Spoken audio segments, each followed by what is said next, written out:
பிஸ்மில்லாஹி ரஹ்மானிர் ரஹீம். கண்ணியத்திற்குரிய மாணவிகளே, தொடர்ந்து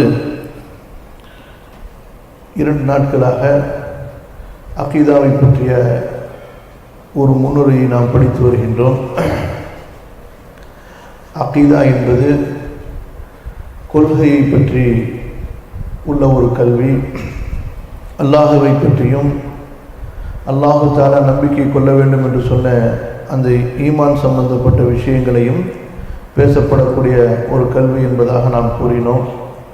அல்லாஹ் சுப்ஹானஹு வ தஆலா நம்முடைய இந்த மார்க்கத்திலே நம்முடைய அமல்கள், நாம் செய்யக்கூடிய நற்காரியங்கள் ஏற்றுக்கொள்ளப்படுவதற்கு இந்த ஈமானை, கொள்கையை அடிப்படையாக வைத்திருக்கின்றான். நேற்றைய வசனத்திலே 4வது அத்தியாயத்தின் 124வது வசனத்திலே நாம் அதை பார்த்தோம். وَمَنْ يَعْمَلْ مِنَ الصَّالِحَاتِ مِنْ ذَكَرٍ أَوْ أُنْثَى وَهُوَ مُؤْمِنٌ فَأُولَئِكَ يَدْخُلُونَ الْجَنَّةَ وَلَا يُظْلَمُونَ نَقِيرًا. இப்போ இந்த வசனத்தில் ஆண்கள் பெண்கள் யாராக இருந்தாலும் நல்லமல் செய்யக்கூடியவர்கள், அவர்கள் எப்படிப்பட்டவர்களாக இருந்தால் சொர்க்கம் செல்வார்கள் என்று அல்லாஹ் சொல்கிறான்? நம்பிக்கை கொண்டவர்களாக, ஈமான் உடையவர்களாக இருக்க வேண்டும் என்று அல்லாஹ் சொல்கிறான்.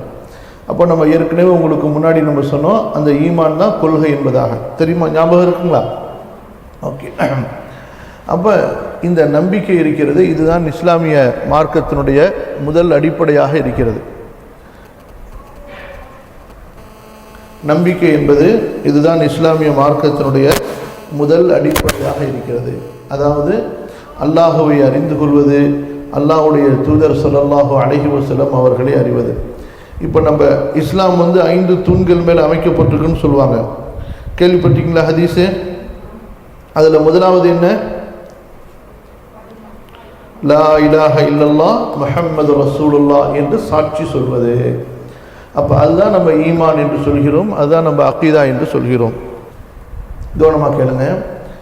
அப்போ இந்த நம்பிக்கை இருக்கிறது, அகீதா இருக்கிறது, இதுதான் இஸ்லாமிய மார்க்கத்தினுடைய முதல் அடிப்படையாக இருக்கிறது. நம்பிக்கை, அகீதா என்பதுதான் இஸ்லாமிய மார்க்கத்தினுடைய முதல் அடிப்படையாக இருக்கிறது. இந்த அகீதா என்பது அல்லாஹுவை அறிவது, அவனுடைய தூதர் ஸல்லல்லாஹு அலைஹி வஸல்லம் அவர்களை அறிவது. மூன்றாவதாக இந்த அகீதா என்பது தூய்மையாக இருக்க வேண்டும். இந்த அகீதா என்பது தூய்மையானதாக, பரிசுத்தமானதாக. தூய்மையானது என்றால் என்ன சொல்லப்படும்? அதாவது கலப்படம் இல்லாமல், எந்த ஒன்றும் அதில் கலந்து அதை கெடுத்து விடாமல் இருக்க வேண்டும். அதுபோன்று இந்த நம்பிக்கை கெட்டுவிட்டால் வேறு எந்த நல்ல அமலும் அங்கீகரிக்கப்படாது. அதுபோன்று இந்த நம்பிக்கை ஆதாரத்தின் அடிப்படையில் அமைந்திருக்க வேண்டும். கவனமாக கேளுங்க. அப்போ நம்முடைய இஸ்லாமிய மார்க்கத்தினுடைய முதல் அடிப்படை என்ன? நம்பிக்கை. அல்லாஹுவை அறிவது, அல்லாஹுடைய தூதரை அறிவது, இன்னும் அவர்கள் எதையெல்லாம் நம்பிக்கை கொள்ள வேண்டும் என்று சொன்னார்களோ அந்த விஷயங்களை அறிந்து கொள்வது. இந்த நம்பிக்கை எப்படி இருக்க வேண்டும் என்றால் தூய்மையானதாக இருக்க வேண்டும். அப்போ ஒரு பொருள் தூய்மை என்று எப்போது சொல்லப்படும்? அது அல்லாத வேற ஒரு விஷயம் அதில் கலக்கப்படாமல் இருந்தால்தான் தூய்மையானது என்பதாக சொல்லப்படும். சரிங்களா? அப்போ அதில் வேறு ஏதாவது ஒரு விஷயம் கலந்து விட்டால் அது தூய்மையானது என்று சொல்லப்படாது.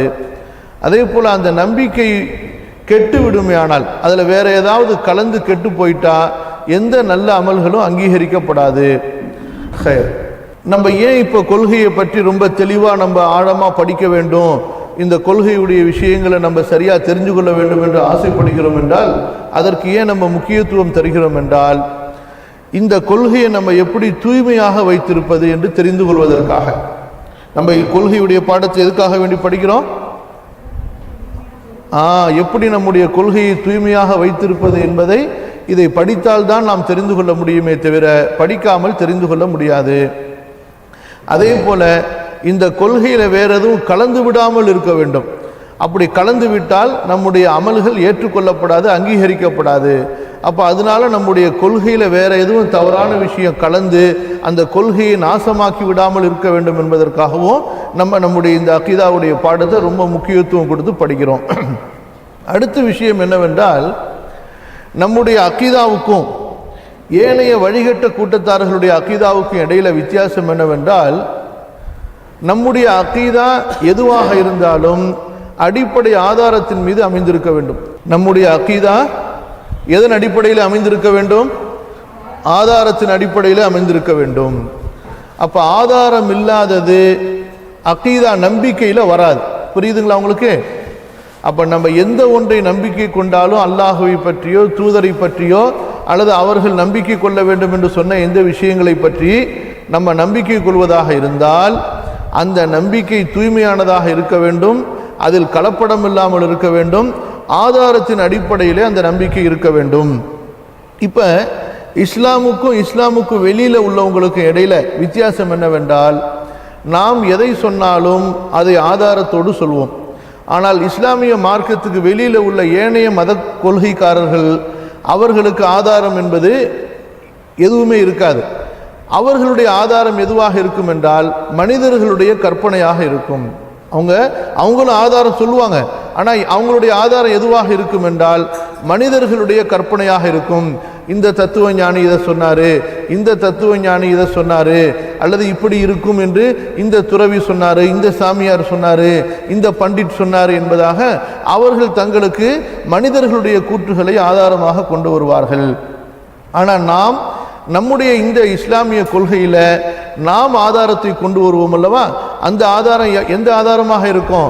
அல்லாஹ் சொன்னதாக இருக்கும், அல்லாஹ்வுடைய தூதர் ஸல்லல்லாஹு அலைஹி வஸல்லம் சொன்னதாக இருக்கும். அப்ப அடுத்து பாருங்க, இந்த இஸ்லாமிய மார்க்கத்துக்குள்ளார நிறைய பேர் வழிகட்டு போயிருக்காங்கன்னு உங்களுக்கு நம்ம சொன்னோமா இல்லையா?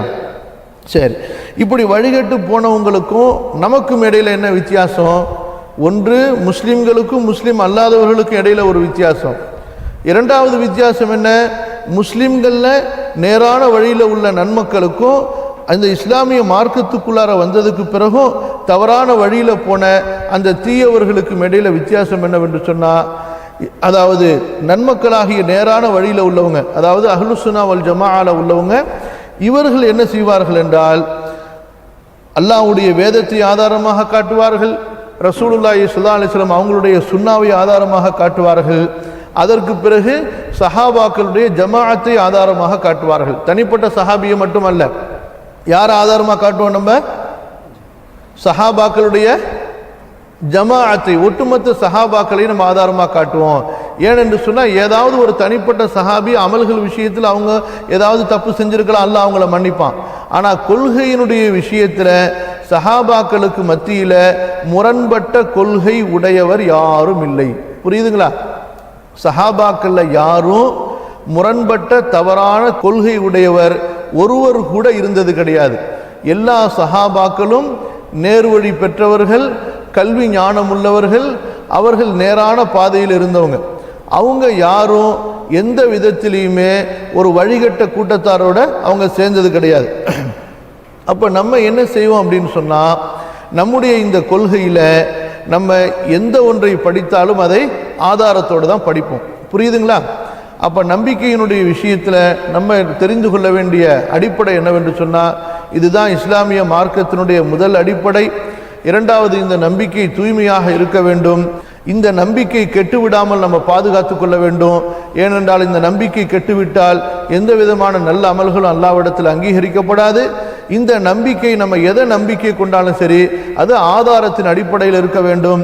ஆதாரம் என்பது மனிதர்களுடைய கூற்றாக இருக்கக்கூடாது, அது அல்லாஹ்வுடைய கூற்றாக இருக்க வேண்டும், அல்லது ரசூலுல்லாஹி ஸல்லல்லாஹு அலைஹி வஸல்லம் அவங்களுடைய சுன்னாவாக இருக்க வேண்டும், அல்லது சஹாபாக்களுடைய ஒட்டுமொத்த இஜ்மா அவர்களுடைய யோகபித்த கூற்றாக இருக்க வேண்டும். அப்போ நம்ம சஹாபாக்கள் விஷயத்தில் இந்த விஷயத்தை ஏன் சொல்றோம் என்று சொன்னால், அவங்க எந்த ஒன்றையும் எல்லாரும் சேர்ந்து ஒரு கருத்தை சொல்வார்களே ஆனால் கண்டிப்பாக அவங்க குர்ஆன் ஹதீஸிலிருந்து விளங்கி தான் சொல்வார்களே தவிர அவர்கள் தங்களுடைய மன இச்சையின் அடிப்படையிலே சொல்ல மாட்டார்கள். புரியுதுங்களா மனைவியிலா? ஆனால் மற்ற மனிதர்கள் விஷயத்தில் நம்ம அப்படி சொல்ல முடியாது. இப்போ நம்மெல்லாம் ஒன்றா சேர்ந்து ஒரு விஷயத்தை சொன்னால் அதை இஸ்லாமிய மார்க்கத்தில் கொள்கை ஆக்கிட முடியுமா? முடியாது. ஏன் என்று சொன்னால் நம்மெல்லாம் நம்முடைய உள்ளங்களெல்லாம் மன இச்சையோடு கலக்கப்பட்ட உள்ளங்கள். நம்முடைய காலத்தில் சிந்தனைகள் கெட்டுவிட்டன. நம்முடைய காலத்தில் மனிதர்களுடைய அமல்கள் கெட்டுவிட்டன, நிறைய பிதாத்துகள், அனாச்சாரங்கள், சிந்தனை சீர்கேடுகள் வந்து விட்டன. ஆனால் சஹாபாக்கள் அப்படி அல்ல. ரசூலுல்லாஹி ஸல்லல்லாஹு அலைஹி வஸல்லம் அந்த சஹாபாக்களை பரிசுத்தப்படுத்தினார்கள். அல்லாஹு தஆலா குர்ஆன்ல சூரா அல் ஜும்ஆ 62வது அத்தியாயத்தினுடைய 2வது வசனத்தில் ஹுவல்லதீ பஅஸ ஃபில் உம்மீன ரசூலம் மின்ஹும் யத்லூ அலைஹிம் ஆயாத்திஹி வ யுஸக்கீஹிம். நபி ஸல்லல்லாஹு அலைஹி வஸல்லம் அவர்கள் அந்த சஹாபாக்களை பரிசுத்தப்படுத்தினார்கள், அவர்களுடைய உள்ளங்களை தூய்மைப்படுத்தினார்கள் என்று அல்லாஹ் சுப்ஹானஹு வ தஆலா குறிப்பிடுகின்றான். ஆகவே நம்முடைய இந்த கொள்கை என்பது ஆதாரத்தின் அடிப்படையில் அமைந்திருக்க வேண்டும். அப்ப நம்முடைய நம்பிக்கை என்பது ஆதாரத்தின் அடிப்படையில் அமைந்திருக்க வேண்டும். ஆதாரம் என்பது அல்லாஹ்வுடைய கூற்றும், ரசூலுல்லாஹி ஸல்லல்லாஹு அலைஹி வஸல்லம் அவங்களுடைய சுன்னாவும், அதே போல சஹாபாக்களுடைய இஜ்மாவும். சூரா